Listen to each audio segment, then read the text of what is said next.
Knowledge of self-realization, even though free from all material affinity, does not look well if devoid of a conception of the infallible, God. What then is the use of fruitive activities, which are naturally painful from the very beginning and transient by nature, if they are not utilized in the devotional service of the Lord? Purport. As referred to above, not only ordinary literatures devoid of the transcendental glorification of the Lord are condemned, but also Vedic literature and speculation on the subject of impersonal Brahma when they are devoid of devotional service. When speculation on the impersonal Brahma is condemned on the above grounds, then what to speak of ordinary fruitive work, which is not meant to fulfill the aim of devotional service?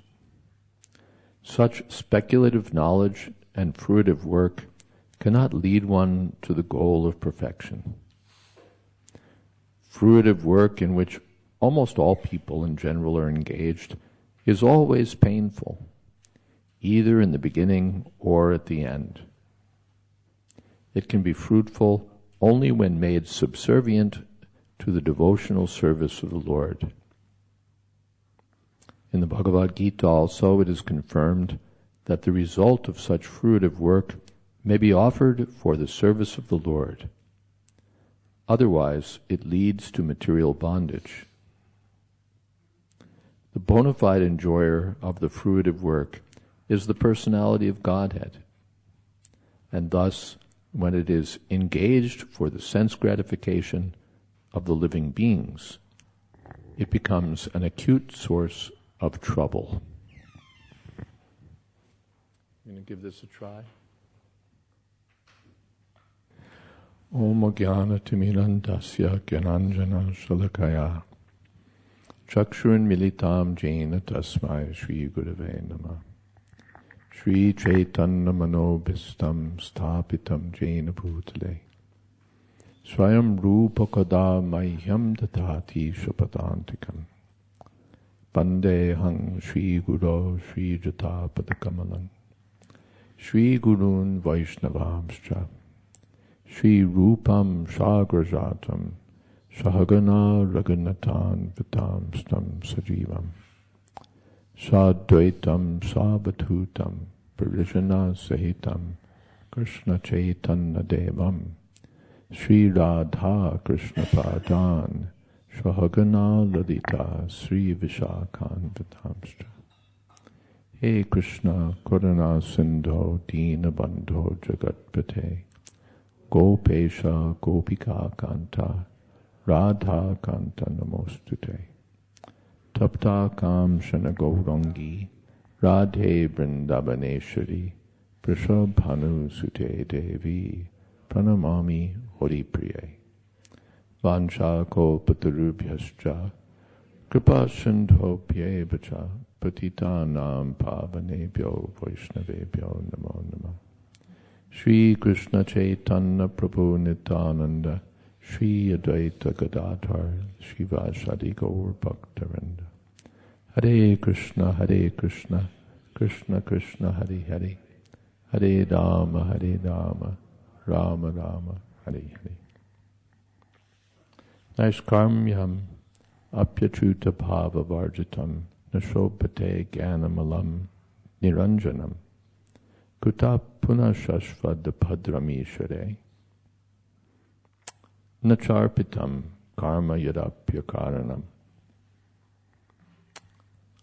The subject matter is that Srila Vyasadeva was depressed. After writing so much Vedic literature, still he felt unfulfilled, incomplete, dissatisfied. And he was wondering, why should this be? I've contributed so much great literature, I've observed vows, I've followed so many things.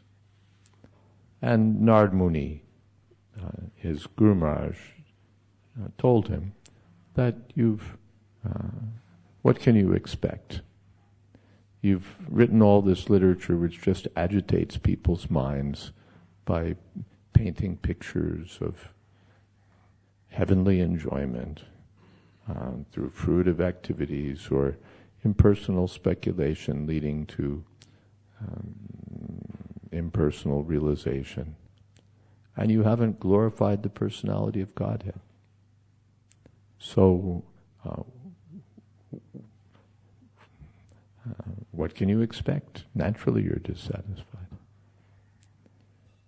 So here, Naishkarmyam apyachuta bhavavarjitam nashobhate.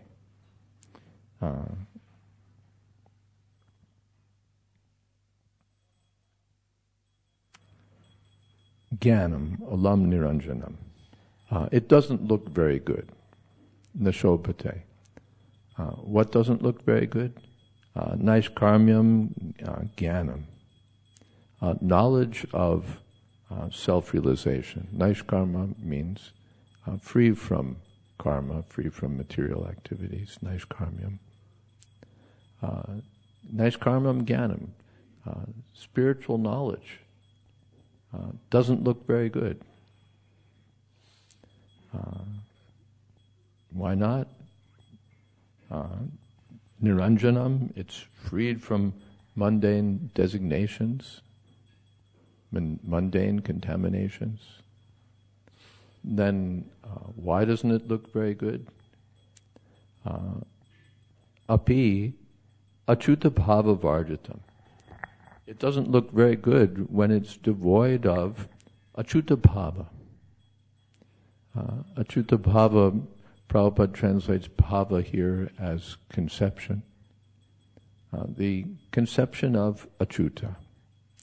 Achuta means the infallible personality of Godhead.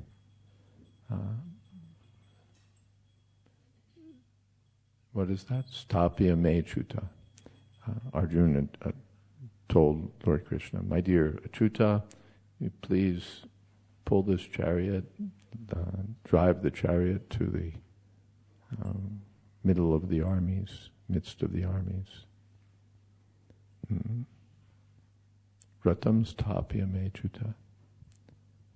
Oh, Achyuta is the personality of Godhead, who's infallible. He's infallible. Prabhupada explains the living entity is always, Prabhupada used to pronounce it fallible sometimes. The living entity is fallible and the personality of Godhead is infallible. We fall and he doesn't. So infallible.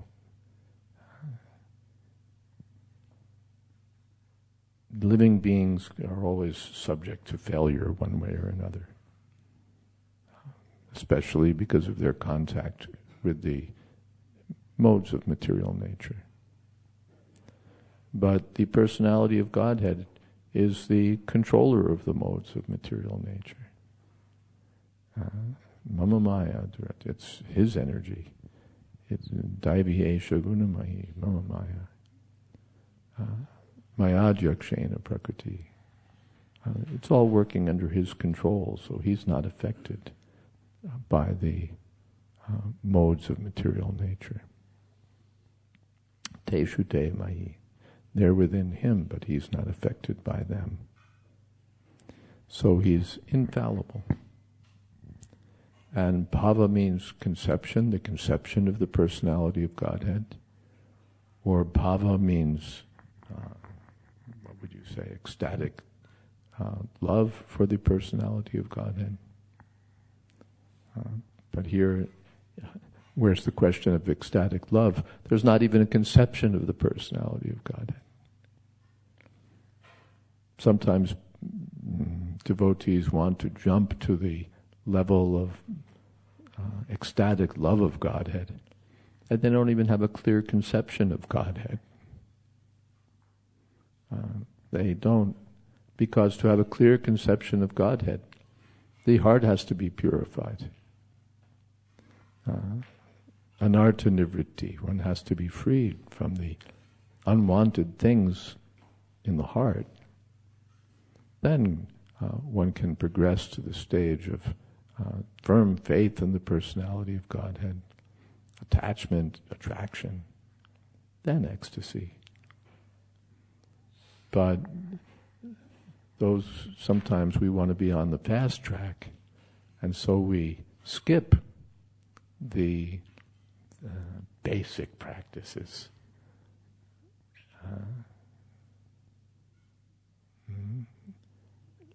And then we jump to ecstasy, and from ecstasy we fall into material attachments and degradation because we haven't followed the process properly.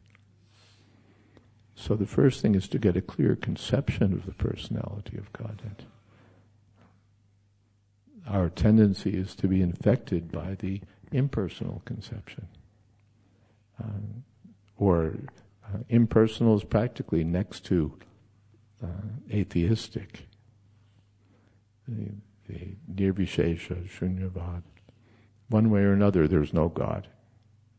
Either there's no God at all, matter is everything, or there's just an impersonal ground to everything. But either way, there's no personality of Godhead whom I have to serve, because service is, what's the word? Something I'm averse to. It's antithetical to my nature.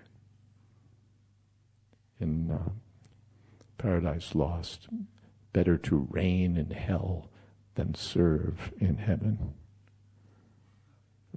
Materialistic mentality. So, therefore, the impersonal feature is attractive. No one that I have to be accountable to, no one that I have to serve. So, naishkarmyam jnanam niranjanam means especially impersonal spiritual understanding. That impersonal spiritual understanding, nashobhate, doesn't look very good. Kaivalyam narakayate, for a devotee, what to speak of not looking good? It looks hellish, because there's no individuality, no individual exchange with the personality of Godhead, no service, no love. Or even from a practical standpoint, what is the use of just aham brahmasmi, aham brahmasmi, aham brahmasmi? I'm spirit, I'm spirit. What do you do with that? If I'm spirit, what is my activity? Without a clear conception of the personality of Godhead, one won't know what one should do.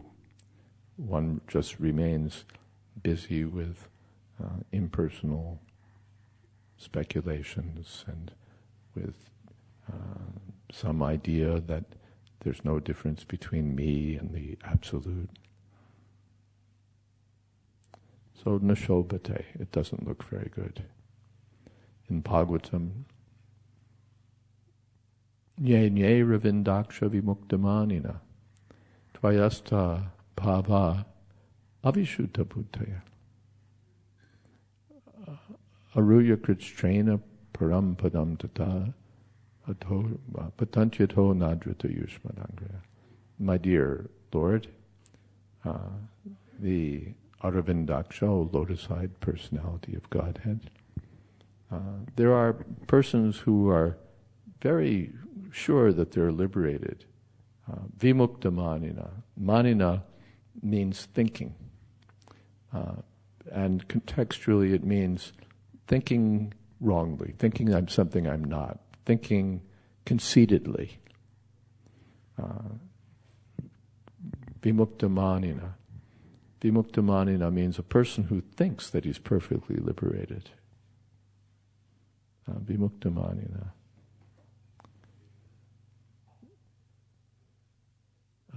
Tvayasta bhava avishuddha bhujya. But their intelligence is not quite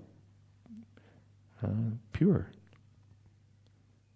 Although it is free from the idea that I'm this body, that I'm something of this material world, that's only a negative conception. I'm not this, I'm not that, neti. But what am I? That's not clear. Aham brahmasmi, I'm spirit soul, but even that's not clear. As Brahma, what do I do? Bahunam janmanamante gyanavam mam prapadyute. A person whose knowledge is perfect surrenders to Krishna and engages in his service. But these people, they have jnanam, naishkarmam, jnanam, niranjanam, but no service. And therefore, avishuddha buddhaya. Because they ignore the lotus feet of the Lord.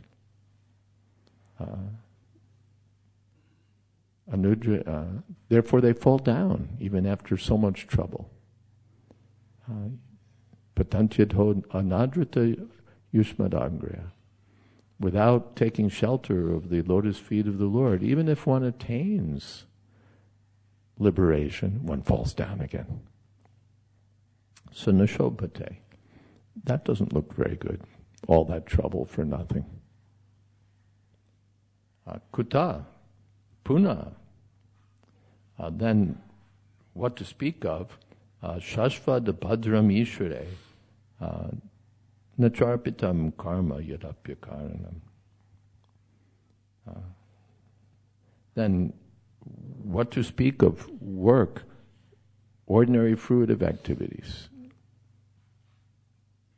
If even impersonal liberation doesn't look good, how good does material fruitive activity look?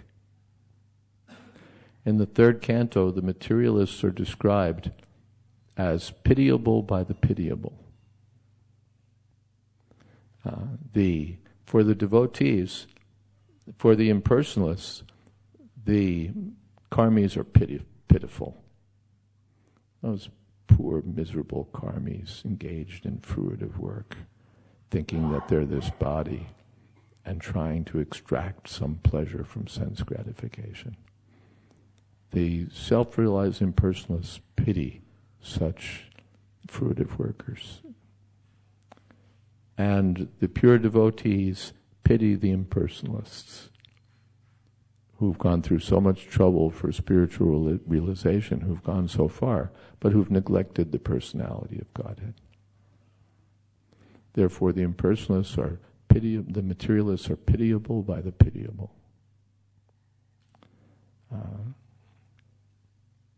Abhadram, their karma, the problem with their karma is that they don't offer it to the personality of Godhead. Na arpitam karma.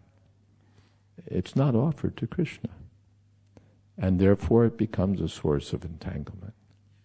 Yagyartat karmanon yatra lokoyam karma bandhana. When work is done but not offered to Krishna, it becomes a source of entanglement.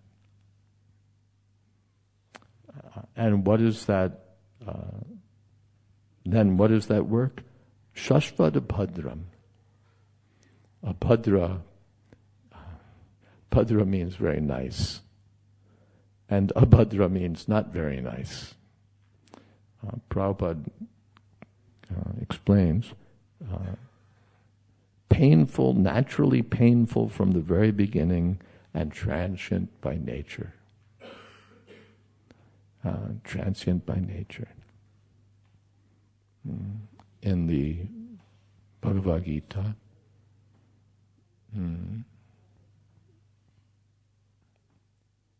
Dukkhalayam, what is this, a film or something? Okay, photo ops are later. It's distracting for you and therefore distracting for me.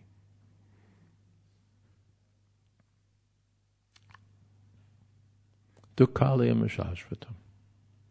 This material world means the world where all these activities are painful. And from the very beginning, and by their very nature, we try to make pleasure out of it, but the material world is not a pleasurable place. It's full of miseries. And if one says, no, it's not miserable, that's your negative, pessimistic view that they've drilled into you, then I'm enjoying at least. Maybe you think it's painful. You see the glass as half empty. I see it as half full. But then ashashvatam. Even if you think, yes, this world is so nice, everything that you may gain here will be wiped out. Ashashvatam. It won't last. And therefore, what is the value? Who would work if they knew that at the end of the week, whatever their paycheck amounted to, an equal amount would be deducted? Who would work under those circumstances? We'll give you a paycheck, and then we're going to take it away. No one would work that way. We want everything to, if it's good, we want it to last. But it doesn't last. Nothing lasts. That's the nature of this world. Even the body doesn't last. Or if the body lasts, it's not the good body that we had. We have a nice, good looking, good feeling body, but it starts to go bad and then decrepit. That nice, young, beautiful body doesn't last. And then still let me hold on to it, but even the old decrepit body doesn't last. So, Kuta Puna Shashvata Bhadramishrei. What is the use? What is the use of activities that are not offered to the personality of Godhead? What is the use of impersonal speculation that doesn't reach the personality of Godhead? Narottam Das Thakur says, Karma Kanda, Jnana Kanda, Kevala Vishar Banda. Vishar means Visha means poison. Karma Kanda and Jnana Kanda are simply two pots of poison. So the poison pots should be avoided, and one should go after the nectar pot of devotional service to the Lord. That's the conclusion here. Any questions, comments?